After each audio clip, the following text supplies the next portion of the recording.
Hello, and welcome to Beyond the Business Cage. This isn't about proving success. It's about exploring the tension between the freedom you thought you could get and the business in your business and the reality you're living in your body. My audience is high achieving, but secretly exhausted. So your honesty here will really serve them.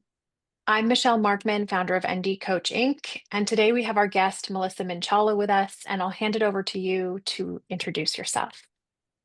Hello, and thank you for having me here. I am an embodied alignment coach and a 6-2 manifesting generator. I guide women through the upheavals of midlife and into their next season of power and purpose. After closing a long-time business, 17 years, and completing a 25-year marriage, I chose alignment over obligation and rebuilt my life from truth. Now I blend human design, NLP, hypnosis, and spiritual coaching to help women stabilize after a seismic shift, access their inner strength, and step into their next incarnation of who they're meant to be. My work is about growth, integration, and claiming soul led authority for the journey ahead. I love that. That's wonderful work. And we're so excited to have you on today. Let's jump right in. So, on the outside, your business looks successful. It looks like everything's running smoothly. But how would you say it actually feels in your body on a daily basis, on sort of a day-to-day basis? Does it feel like Well, everything's running well? So I have had a business of one type or another for most of my adult life, right? I had an IT business for 17 years, digital marketing for 5 years, and now this business. And I will say that it's never one way of feeling. I personally go through waves, right? And there are times when you are feeling like you are struggling, you are feeling like you are trying to get to that next place where you want to get to. And then when you finally kind of break that seal, get to that place, and there's always going to be another next place you want to get to, you feel like, for me anyway, I've got it, I'm here, and you start to glide. And then when you get into that next place, then it's that struggle again. And it's that, you start to question, is everybody else struggling or is it just me? Everybody else looks like they're doing fine. Everybody else looks like they're constantly in glide mode, but I'm feeling this struggle. So that's how it's been for me. Yeah, and I'm just over here smiling my face off because exactly, it's so true. You go through these growth steps almost like where you will have a growth period, you step up in a level and then you glide for a little bit and then you get kind of uncomfortable there and you know the next level is where you want to be and so you start to struggle to get up to that next level and it's almost like rock climbing where you've got, 2 feet on the bottom pegs on the rock wall and then 1 foot's on the top peg and you're like reaching for that next one above you and you just can't quite get there. No matter what you try, it doesn't work. And then finally one day you grab it and you're at the next level. And then you have that kind of glide period where you can relax and feel good. And then again, Right, right. And more then you, growth and because right, right. it's And always so changing. for me on an introspective level, I have to ask myself, how do I get to that next level? How do I emotionally and spiritually get to that next level before I physically do? Because if I don't get there first inside, then I'm not going to get there outside. And that's the key for me. And I think that happens for a lot of people. Sometimes you may find that you are too comfortable and how can I explain this? Like you get to that certain level and it's comfortable. And outwardly you want to get to the next level. But inwardly your needs are being met by the level that you're at. So there's not a lot of urgency to get to that next level. And so you have to kind of find what is it that I need internally? What is it that I need spiritually? What is it that I need emotionally to meet that external want that I want to get to? That's powerful. Yeah, that makes a lot of sense. When did you first notice that the very thing meant to give you freedom started draining you instead? And you can say in reference to maybe a past business that you had or some experience you had in business. So I'll tell you, so my past business, I was in IT. I had a managed IT services company. And when I started that business, it was 2002. It was a very different landscape. I was a server, server room geek. Had been doing large migrations and implementations for large companies um, before then. So now I started working for small businesses. And to me, that was exciting, to bring an email server to a small business. That was I mean, that was a big thing because it meant that small businesses could now compete the same way that large businesses did. And so it was exciting on several levels, just on working with the technology, on helping these small businesses, make that move up. Also was exciting for me. Being a part of that transition was exciting for me. It was all very exciting. As time went on, then we started moving into the cloud and things started getting less exciting. And I started feeling like I'm here. Now I have to do this. I don't want to, but I have to do this. I've committed and now I have to do this. And I started, and it was, I would say, probably about maybe the 10-year mark or so, where I started to really focus more on developing my digital marketing skills and honestly, my management, because I had moved from doing the work itself to managing the people, creating, SOPs and processes and doing the marketing. So that stuff was more interesting to me. And then just the business as a whole started to lose my interest because of all these other things. The interesting thing is, through my study of human design, I have come to learn that me wanting to do other things is exactly what I am designed to do. As a manifesting generator, that's me. Like, if I see another option that is more exciting, drop what I'm doing and go do that. And that'll bring me quicker and faster joy. I didn't have that option at the time. So I was with this business for 17 years, really just pushing forward, pushing forward, pushing forward.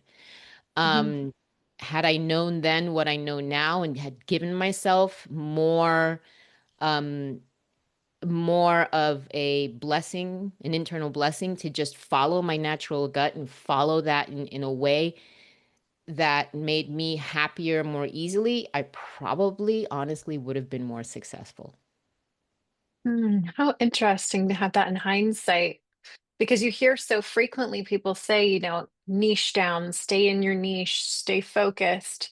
But I think if you look at human design, that doesn't necessarily resonate with the messaging that you get there, and especially for manifesting generators, we pivot. Pivoting is part of the process, Right, right. right? Pivoting is part of the process and being able to have a range of options available to us because we have all this energy. That's what we're built for. We have all this energy to just pour into those things that light us up.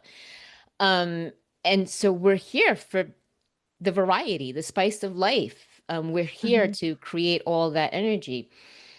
Um, and so having that information now, I think, is very valuable to me. But the other thing, especially about, when it comes to human design, and just in general, when you are in alignment with yourself and Mhm. you are walking and embodying that alignment, then your fractal, your people will come and they will be attracted to that.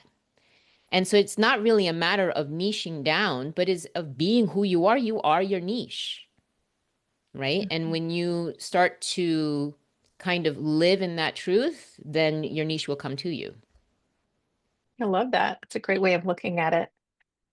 What story do you still tell yourself about why you should feel grateful or satisfied, even when your body says otherwise? Or does that happen? So that stopped happening. Good. Yeah, that stopped happening. And it's interesting because I've been reflecting on this for a little bit recently. Like I did just close up a 25-year marriage. And I had this conversation with one of my daughters yesterday.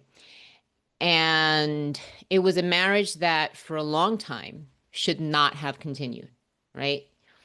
And so I mean, because my daughter asked me, when did you know it should, like that it was wrong? And it's actually from year one. Why did I stay in it? There's a couple of reasons. Even though my body was telling me no, there's a few reasons. And this is going to sound a little out there, but that's okay. This is who I am. I always knew, well, not always, when I got married, because I didn't think about kids or anything before I got married. When I got married, I knew I wanted 4 kids. I knew 4 kids were coming to me. I knew I had this I had 4 contracts. I had 4 contracts that I had to make good on. I was going to bring these people into this world. I was going to pour what I had into them.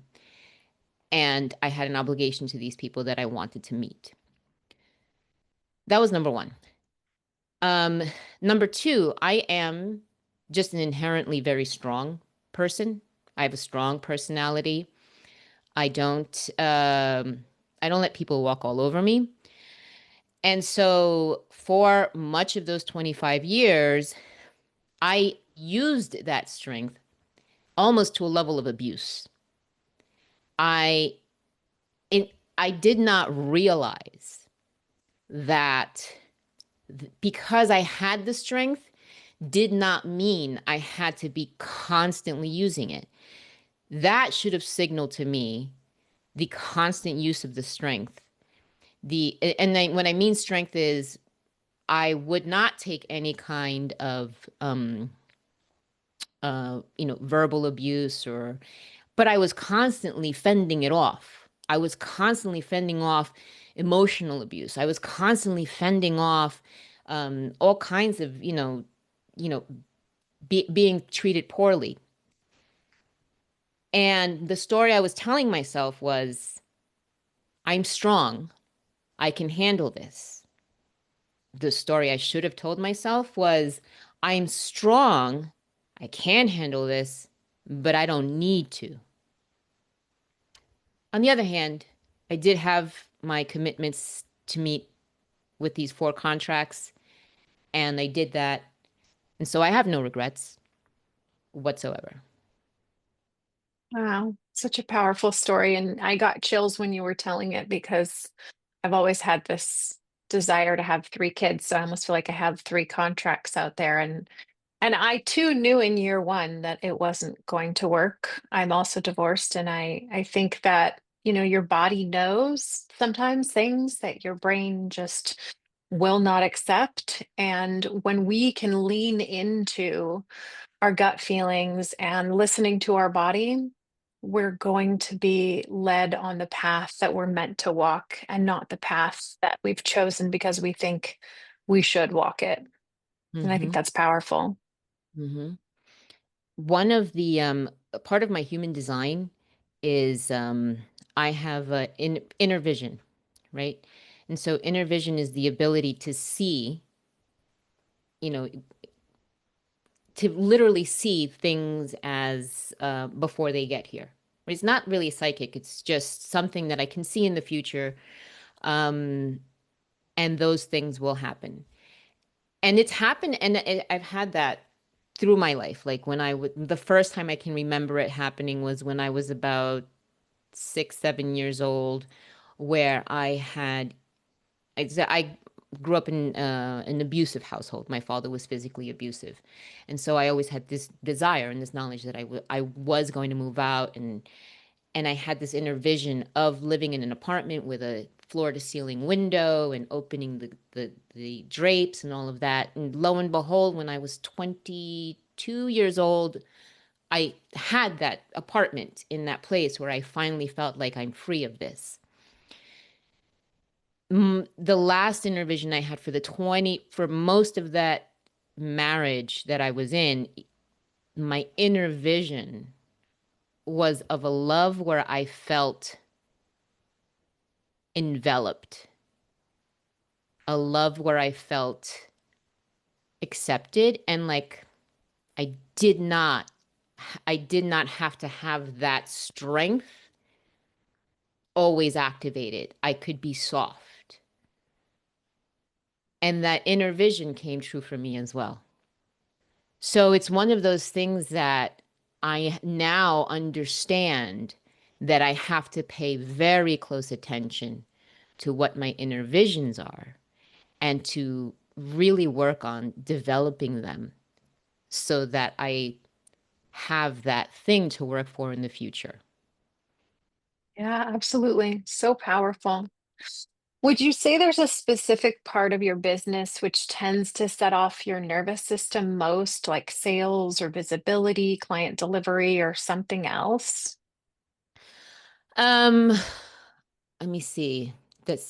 My nervous system. Mhm. Not really. I think I really enjoy most of it. And I think like everybody else, probably lead acquisition, only because it's that part where it's not that I have like I get anxious about it. Like, oh, what happens if I get leads? It's like, how do I get these leads? You know? And I think that's the only anxiety inducing part until you learn how to do it, and then it's easier and better. All right, that makes sense. When you think about scaling, does anything happen in your body? Or it sounds like maybe not at this point. I don't know. You tell me. No, even with my other business and this one that I'm starting, I think scaling just sounds exciting. Scaling sounds like something I look forward to, and even though it Awesome. may be, I know it will pose challenges, and in the past I knew it would have posed challenges. I look forward to those challenges. That's great. That's great. Can you walk me through what it feels like physically in a high pressure business moment for you? It feels like physically, I am almost somewhat removed from myself. I feel like I'm here, but in my spirit self is sort of like standing above and behind me. Mhm. And I feel like I am energized. And I mean, because I've been in sales meetings where it's high pressure. I've been in, all kinds of different situations where I feel energized, a little nervous, but more curious. I think that's the best part, the curious part. Like, how is this going to turn out?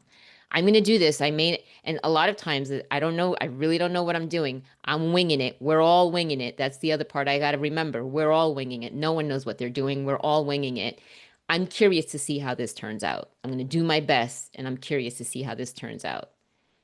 And I stand beside myself and I look behind myself and above myself. And and then I do it. That's awesome. And what have you tried to manage or to push through these responses of sort of feeling like you have to separate from yourself to be able to go through certain things in business? Or is there anything that you have found that works for you? Or is that just sort of your go-to strategy or just what your body does on its own when you're going through I think business? it's just um something that just happens. Hmm. Um I think because I'm always internally having conversations with myself. I'm always internally processing. I'm always internally trying to, make sort of, put sense to what's happening. And I also like to look around corners a lot. What would happen here? What do I need to do before I get there? What are the steps? What am I And so, because I'm always kind of like looking forward, I think that's why like, if I'm present, I'm in my body. If I'm looking ahead, I'm more outside of my body. And so, Okay. yeah. Okay. I see how you're describing it now. That makes sense. Mhm. If your business could run from a completely regulated or grounded place, would things change? Um, I th I think I'm pretty regulated and grounded. I'm grounded for sure. Like I need to make sure that I'm grounded. Um, when I do become ungrounded, I mean, I'm very connected to my body, and if I start to sense that I'm becoming ungrounded, if it's nice weather, I'll take off my shoes and I'll go for a walk in the park on the grass. I have a tree friend here, my friend Elma. I'll go hug her for a little bit. Go in the sun, whatever it is I need to do. If it's not, weather for that, then I'll sit and I'll just ground myself right on the floor. Um, Mhm. but yeah, I tend to function on a grounded level as much as humanly possible. And so, no, that's how I function regularly. Good. So would you say you've sort of designed your work around your nervous system instead of fighting against it? Yes, I don't fight against it. As a matter of fact, that also changes how and when I work, because Mhm. my sleep cycles change with the seasons. My sleep cycles change just generally. So sometimes I may sleep a little later, and so I'll work a little later. Sometimes I'm up earlier, but I don't, my brain is not functioning in that way yet. And so I'll do housework or other things before I sit down and, do what I have to do. Now, when I was in the IT business, I did not do that for a lot of, because if my employees were in at 9, I was in at 9 or earlier. And then although I would often stay later because sometimes my body clock was that I was more functional in the evening. Um, so I do try to honor that as much as I can because I still have to function in this society where everybody is still working the industrial hours. So Mhm. in terms of that, I'm doing as much as I can. Okay.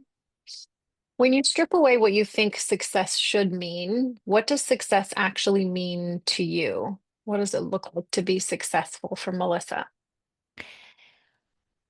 That's a good question. It's another one that I was contemplating yesterday when I was thinking about what is it that I need to feel spiritually and emotionally before I get there physically.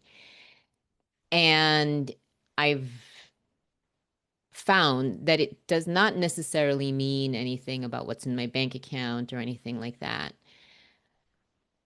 And what occurred to me was that the thing I am most proud of, the absolute most proud of, is these 4 children that I have and how I've poured my life into them and how I've given them everything and helped them become who they are and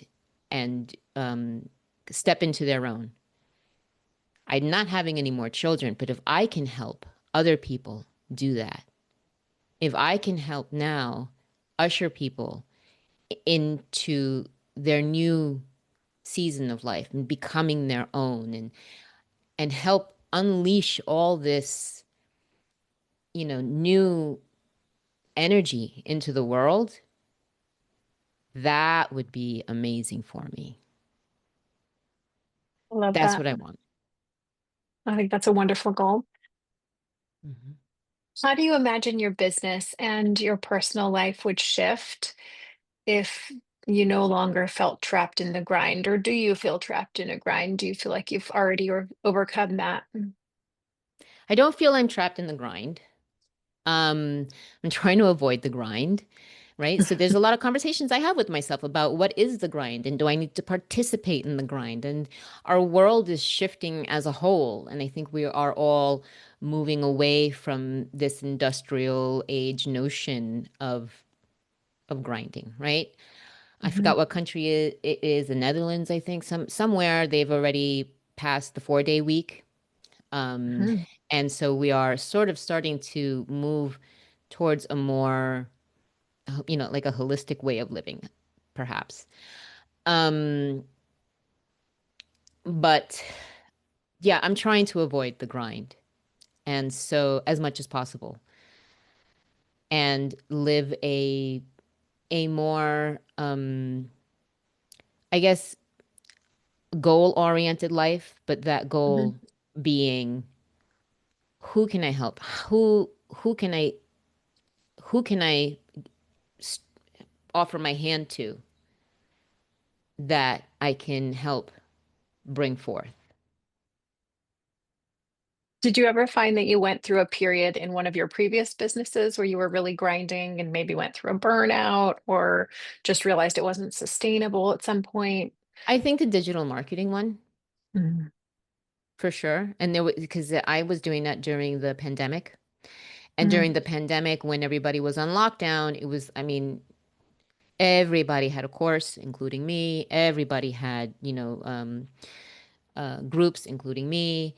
And so it was a lot easier. But then once the pandemic closed, and then it got a little bit more difficult because suddenly there was a glut of digital marketers, Mhm. and it was a grind. And honestly, I had lost interest. As a manifesting generator, I was looking for other options.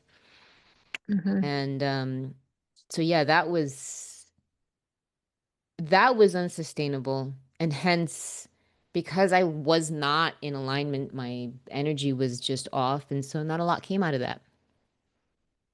I think there's something to be said for passion-driven businesses and for the people out here who are multi-passionate, who are listening to this, who are thinking, I've pivoted a lot and I always thought that was a problem. But maybe there's a different way of looking at it, that it's part of your design, it's part of how you function, and that maybe it's part of your process in becoming your highest version of who you are. Hmm. Absolutely. Absolutely. Yes. And even and every pivot is another lesson. Every pivot is another gift you leave behind. Um, so yeah, and I think, maybe don't define success so narrowly. If you can reframe what those pivots are to you, then you find that maybe success, you've had it all along. Mhm. What would you tell someone listening who has success on paper but secretly feels trapped by their business or their life? Trust yourself. Don't be afraid. I know it's frightening because we do live in this society where, having the big house, having the fancy car, having all these entrapments is what the markers of success are. But if you feel trapped, it's not worth it. It's, I mean, I lived in a duplex apartment in Manhattan and had a very nice life, but I was trapped. I don't Mhm. I don't live in Manhattan anymore. I live in the suburbs. Holy cow. 10 years ago, you would have told me I lived in the suburbs. I was like, why? Why does anybody live in the suburbs? Now I live in the suburbs. I've got a tree as a friend. you know, things are vastly different. And I wouldn't change them because I am happier now. So much happier. And I trust myself. I trust myself. I trust the universe. That's what I would say. Trust yourself. Beautiful. I wholeheartedly agree. Where can people connect with you? Well, you send me an email at melissa@sparkandalign.com. Also, if you are thinking that maybe, listen, you've had uh, too much, or you're feeling overwhelmed, you're feeling that maybe the life that you are living now is not a fit for you anymore.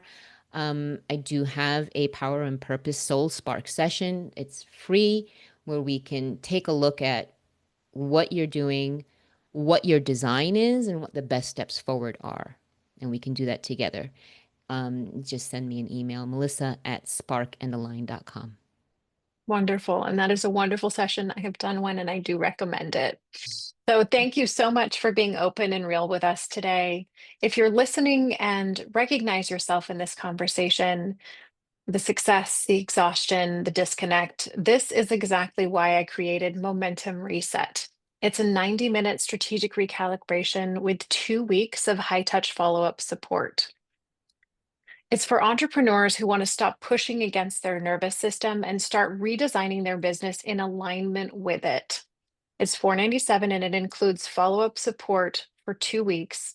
And I know it's going to help you because it will help you to reconnect with yourself and with your business and to redesign it in a way that's going to support yourself and your nervous system. So, again, thank you, Melissa, so much for being on the show. It's been such a pleasure. Thank you, Michelle.